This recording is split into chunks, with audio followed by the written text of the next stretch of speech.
Sure. Okay. You heard that little bit? I heard a little bit, yes. My question is, but first I'd like to say to that gentleman right there, you made the point that is so silent, it's the elephant in the room. We all came back, if you go back through all the lineage and the heritage and so forth, it came from Africa. Yeah. It came from Africa. But people now do not want to admit that for some of the same reasons that you brought about this morning. And also that lady asked you about heritage, how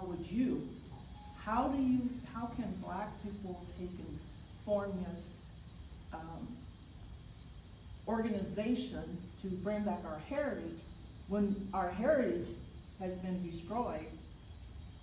How can we do that? Right. And then to do it, it has to be accepted by everybody else. Yeah, and I said it has to be identified as existing. It has to be identified as existing. Again, the problem is it's not identified as existing. Instead, when we talk about blackness, we talk about it from a historical standpoint, which means we miss the fact that it's still alive. It's still heritage. We're still here. We're still speaking Ebonics every day. We're still having our events and our celebrations. Juneteenth used to be our holiday to ourselves.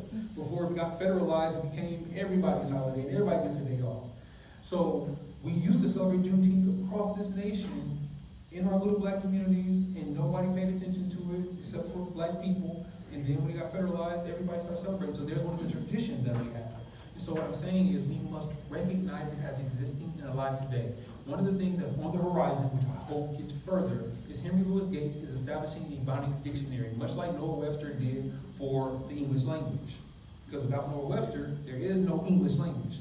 When someone like Henry Louis Gates establishing the Ebonics Dictionary, it gives us a foundation for the language that I spoke about earlier.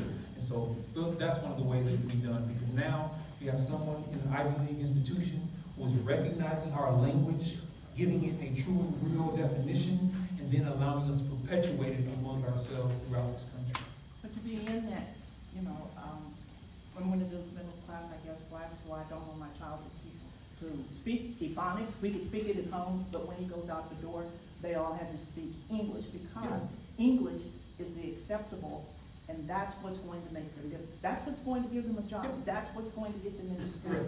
That's what. So even if we have that issue, we have to have two languages, just as we always taught our children. Yes. You are in two worlds. That's right. You are the stronger because you have to live in two worlds. You have to know we are one in the house, and once you go out the door, it's totally different. And you know what, Ms. Cheryl? I agree with you, because we have never been given the right to be bilingual. Correct. And we are. Very much. We're not code switching, we're not faking, we're bilingual. And that's what you do, is when you talk to your son, you don't say, I need you to speak standard English vernacular all the time. You say, you speak standard English vernacular when you're with this group of people, because that's the language they understand, and then you speak this language when you're around your friends and family, that's the language that they understand, and you are bilingual. That way we salvage the self-esteem of our children, and we don't tell them that they're speaking the wrong language when they're in school, and they say, teacher, I be needing a pencil, and the teacher says, that's bad English, speak correctly. No, that is your language at home, and here's how we speak in this environment. You are a bilingual child, and we need to respect that as such. That's how we salvage our children's self-esteem, so they're able to go through the assimilation process of the school system and have their esteem intact. The reason why you see black people, especially young black males, drop out of school in middle school is because not only do they learn about slavery during that time period, they learn about slavery from kindergarten all the way up to middle school, but when they go for identity development during middle school, identity development is what happens at the middle school age.